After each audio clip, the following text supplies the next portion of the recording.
Positive और दूसरा क्या है नेगेटिव।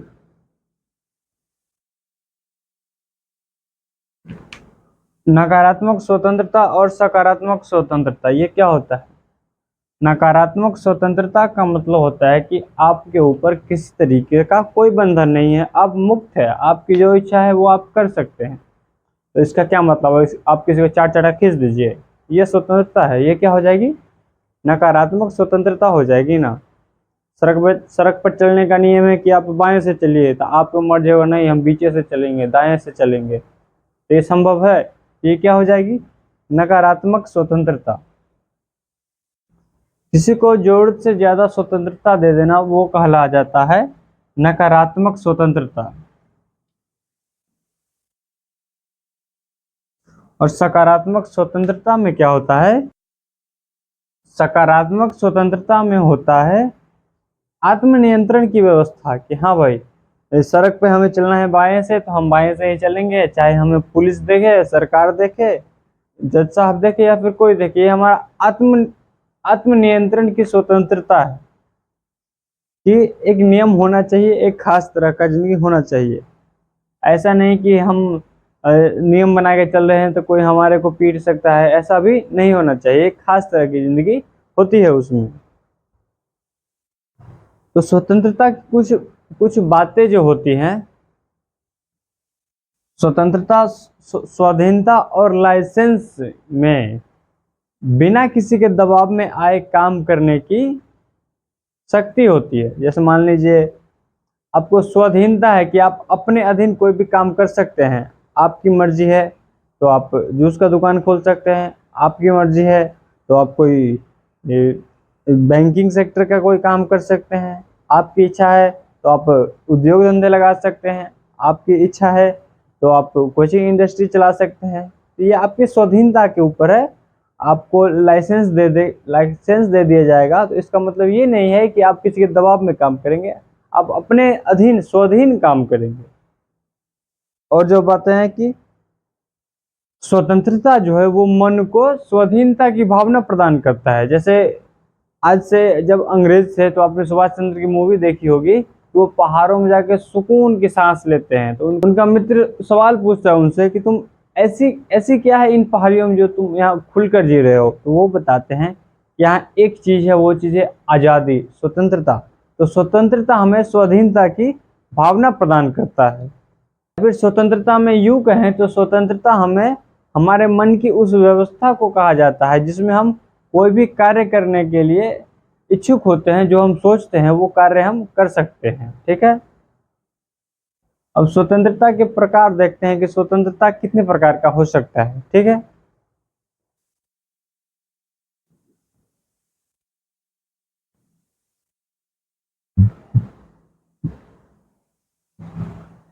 पहली स्वतंत्रता जो हो सकती है वो है प्राकृतिक स्वतंत्रता।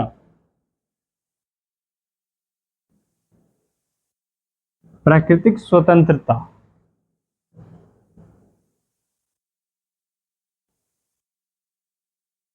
यानी कि जो स्वतंत्रता हमें प्राकृतिक रूप से मिलती है, भोजन की स्वतंत्रता, घूमने की स्वतंत्रता,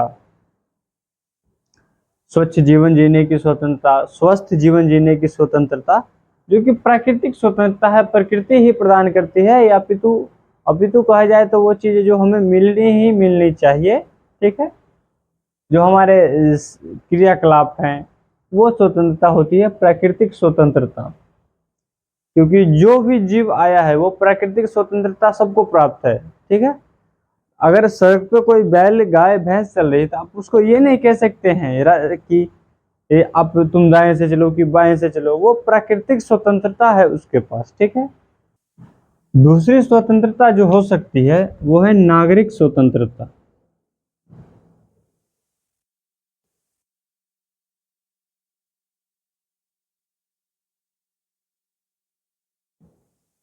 नागरिक स्वतंत्रता कि जिस देश में नागरिक रहते हैं वहां उनको क्या क्या स्वतंत्रता दी जाती है।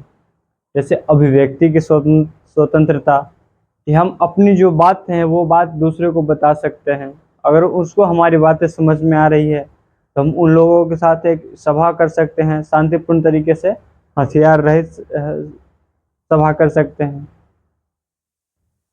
जब सभा बना सकते हैं, कोई संगठन बना सकते हैं, दल बना सकते हैं, दल बना करके उस देश के निर्वाचन प्रक्रिया में भाग ले सकते हैं, चुनाव लड़ सकते हैं, अपनी सरकार बना सकते हैं। तो यह है नागरिक स्वतंत्रता, हमें वोट देने का अधिकार है। तो उस देश में जो भी स्वतंत्रता उस देश के संविधान के द्वारा, सरकार के द्वारा दी जाती है, वो सारी स्वतंत्रताएं क्या कहलाती है? नागरिक स्वतंत्रता। ठीक है। जैसे संपत्ति का अधिकार तो अब हमारे देश में रहा नहीं, वो कानूनी अधिकार हो चुका है। वो नागरिक स्वतंत्रता या फिर वो हमारा अधिकार नहीं रह चुका है। ठीक है। यह है आर्थिक स्वतंत्रता।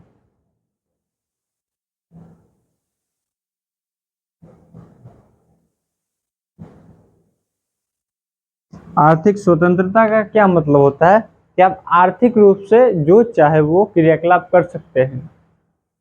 अगर कोई पंडित जी का लड़का है तो इसके ऊपर ये जिम्मेदारी नहीं थोपी जाएगी कि तुम पंडित के लड़के हो तो तुम पूजा पाठ ही करवाओगे। ऐसी जिम्मेदारी उसके ऊपर थोपी नहीं जा सकती।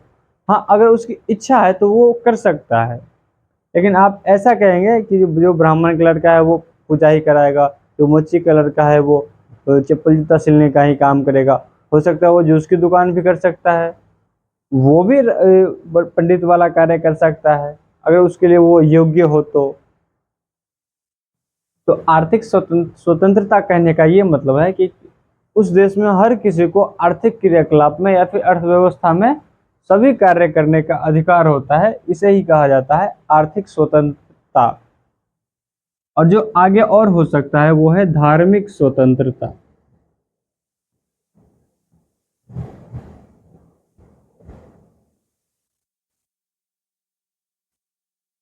ये हमें हमारे ऊपर है कि हमारी जो इच्छा हो सकती है, जिस धर्म में हमारा विश्वास हो सकता है, जिस धर्म को हम अच्छा मान सकते हैं, उस धर्म को हमें अपना सकते हैं। हमारे को धार्मिक स्वतंत्रता है।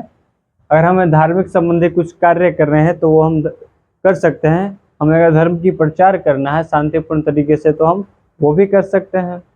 धार्मिक कार्यों के प्रबंधन की हमें स्वतंत्रता है। मंदिरों में पूजा पाठ करने की स्वतंत्रता, कोई महायज्ञ करना हो तो उसकी स्वतंत्रता है। तो सभी धर्मों में अलग अलग कार्य हो सकते हैं, लेकिन जो स्वतंत्रता हो सकती है वो क्या हो सकती है? धार्मिक स्वतंत्रता भी हो सकती है। तो ये सभी जो मैंने बताई ये राजनीतिक सिद्धांत के तौर पर मैंने स्वतंत्रता की बात की है। अब हम आगे जो देखेंगे वो हमारे भारत के संविधान में जो स्वतंत्रता दी हुई है उसके हिसाब से आगे हम स्वतंत्रता को देखेंगे। और ये हमारे संविधान के कितने अनुच्छेद में है, कितने भाग में है, ये भी मैं आपको साथ ही साथ में बताते चलूंगा। ठीक है।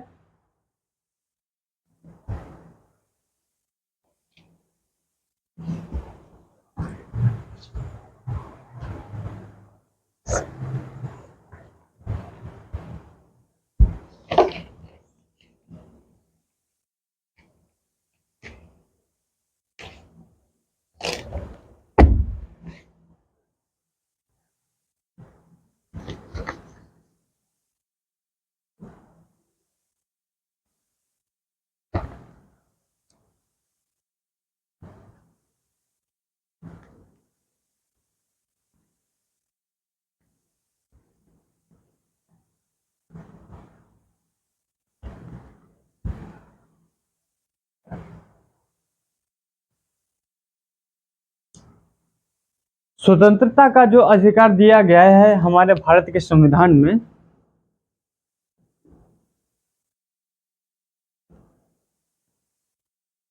वो भाग 3 में दिया हुआ है। भाग 3 का क्या नाम है? मूल अधिकार। अधिकारों में ही हमारी स्वतंत्रता की बात की हुई है। तो हमारे पास कितने प्रकार की स्वतंत्रता है ये हम आज देखने का प्रयास करेंगे। तो जो अनुच्छेद 19 में दिया हुआ है वो है अभिव्यक्ति की स्वतंत्रता।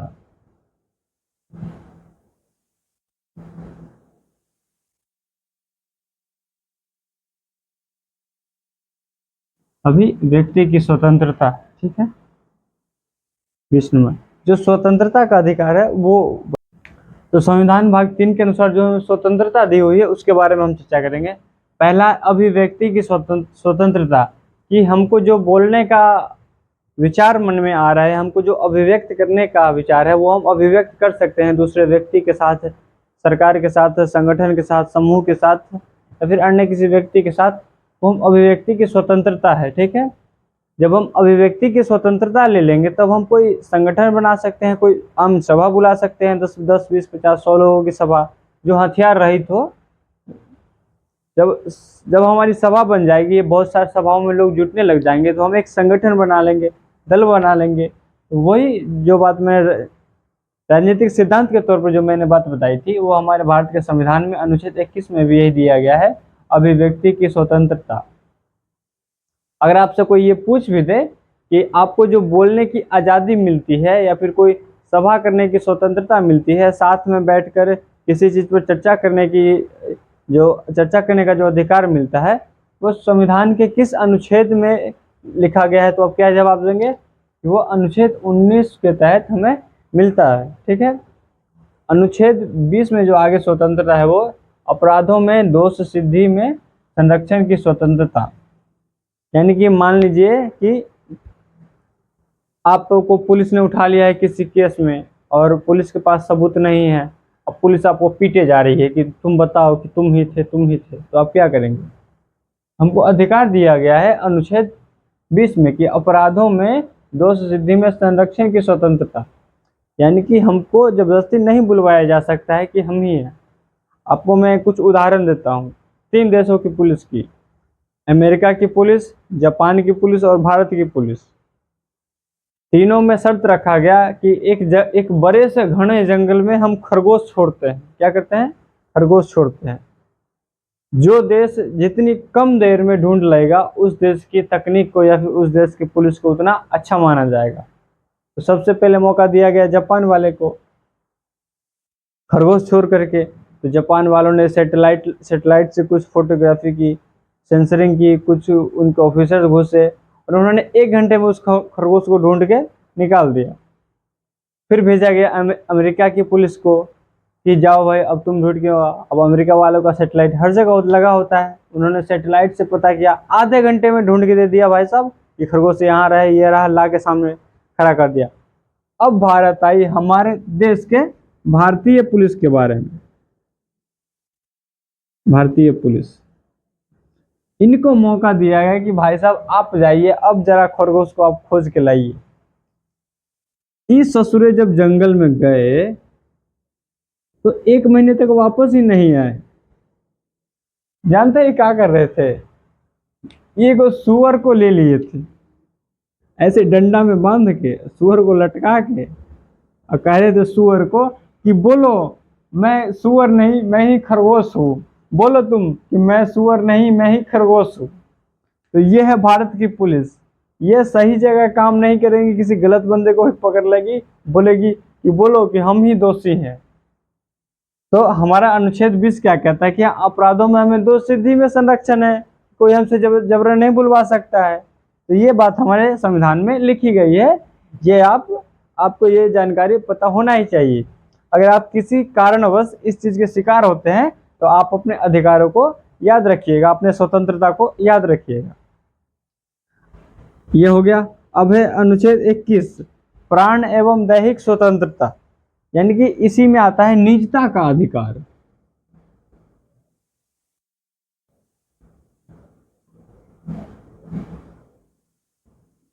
राइट टू प्राइवेसी, यानी कि हम कुछ चाहे तो छुपा सकते हैं। जैसे अरविंद केजरीवाल को पकड़ लिया ईडी ने पकड़ लिया। अब वो पूछ रहा है उससे कि तुम अपने आईफोन का पासवर्ड बताओ। अब अरविंद केजरीवाल बोलने लगे कि क्या ईडी बनेगा रे तू, संविधान का अनुच्छेद 21 नहीं पढ़ा है, प्राण एवं दैहिक स्वतंत्रता, निजता का अधिकार। अब वो ईडी परेशान। अब हो सकता है कुछ जरूरी डॉक्यूमेंट्स हो जिससे ईडी को थोड़े बहुत सबूत और मिल सके। तो ये आपकी स्वतंत्रता है कि आपसे कोई जबरन आपकी प्राइवेसी नहीं मांग सकता है। तो इस चीज़ को आप याद रखेंगे। ये स्वतंत्रता क्यों कहा जाता है? लोगों को पढ़ा लिखा होना चाहिए, राजनीति का ज्ञान होना चाहिए। इसलिए कहा जाता है कि व्यक्ति जब अपने अधिकारों को जान जाएगा तो वो एक नागरिक के रूप में अपने अधिकारों को जानेगा, दूसरे को भी ये बात बताएगा और अपने ऊपर हो रहे अन्यायों को, गलत चीज़ों का विरोध कर पाएगा। और इसी में आता है आपको कि हमें स्वस्थ जीवन जीने का अधिकार है। यदि आपका पड़ोसी आपके इधर नाले का पानी बहा रहा है, कचरा फेंक रहा है, तो आप उसकी भी शिकायत पुलिस में या राज्य के पास आप कर सकते हैं, क्योंकि आपको प्राण एवं दैहिक स्वतंत्रता है। इसमें आपको स्वस्थ जीवन जीने का अधिकार है। और इसी में आता है अपने मनपसंद की लड़की से शादी करने का भी अधिकार। अब आपने सुना ही होगा कि फलाना ने कोर्ट मैरिज कर लिया, तो कोर्ट मैरिज कहाँ से होता है? तो अभी आखिरकार संविधान में लिखा गया होगा, कुछ नियम कानून होंगे तभी तो कोर्ट में जाके शादी कर लेते हैं। तो इसी में होता है प्राण एवं दैहिक स्वतंत्रता, यानी कि हमारे को प्राण और दैहिक स्वतंत्रता है कि हम अपनी मनपसंद की लड़की से या फिर दोस्त से दोस्ती कर सकते हैं, लड़की से शादी कर सकते हैं। ये किस में कहा गया है? प्राण एवं दैहिक स्वतंत्रता में कहा गया है। ठीक है। कुछ दशाओं में गिरफ्तारी में संरक्षण, जैसे मान लीजिए अपराध दो तरीके के होते हैं।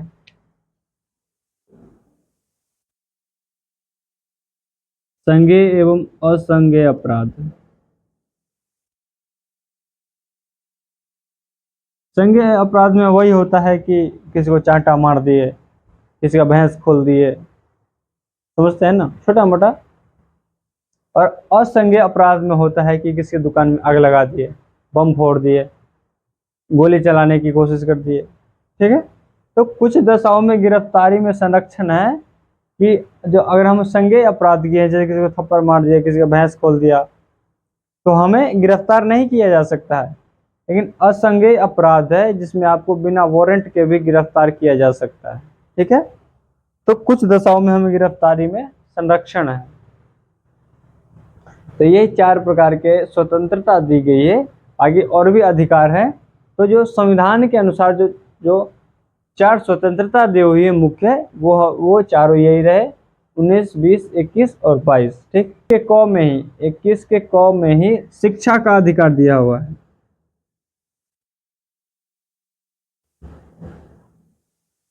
शिक्षा का अधिकार 21 के क में क्या है? शिक्षा का अधिकार है। ठीक है। तो आप इसके स्क्रीनशॉट ले सकते हैं। अगर इसमें कोई समझ में नहीं आया हो तो मुझे आप कमेंट करके बताओ, मैं उसको समझाने की कोशिश करूंगा। और ये संविधान के अनुसार रहा, और इससे पीछे जो मैंने बताया था वो राजनीतिक सिद्धांत के अनुसार था कि स्वतंत्रता क्या होता है, इसकी कुछ बातें क्या हो सकती हैं। तो आप इससे भी आप अपने इन चीज़ों को समझकर खुद से एक परिभाषा बना सकते हैं। या फिर स्वतंत्रता कहा जाए तो स्वतंत्रता कितने प्रकार की होती है? 2 प्रकार की, एक नकारात्मक और दूसरा सकारात्मक। नकारात्मक मतलब जिस पर व्यक्ति पर कोई अंकुश नहीं होता, व्यक्ति की इच्छा जो इच्छा चाहे वो कर सकता है। लेकिन आपकी इच्छा जो चाहे, इसका मतलब क्या मतलब है? आप किसी को 4 थप्पड़ लगा दीजिए, बाइक से चल रहे हैं तो किसी को पानी पिला दीजिए, किसी को ढेला मार दीजिए, ऐसा नहीं हो सकता ना। तो स्वतंत्रता आपको उतनी ही दी जाए जिससे कि दूसरे की स्वतंत्रता का हनन न हो। ठीक है। तो आज की क्लास हम ये समाप्त करते हैं। अगर इस क्लास में आपको कोई किसी तरीके का कोई डाउट हो तो आप मुझे कमेंट में बता सकते हैं। ठीक है। आज के इस वीडियो में इतना ही। हम आगे की क्लास में अब मिलते हैं या फिर अपने कॉलेज में ही मिलते हैं।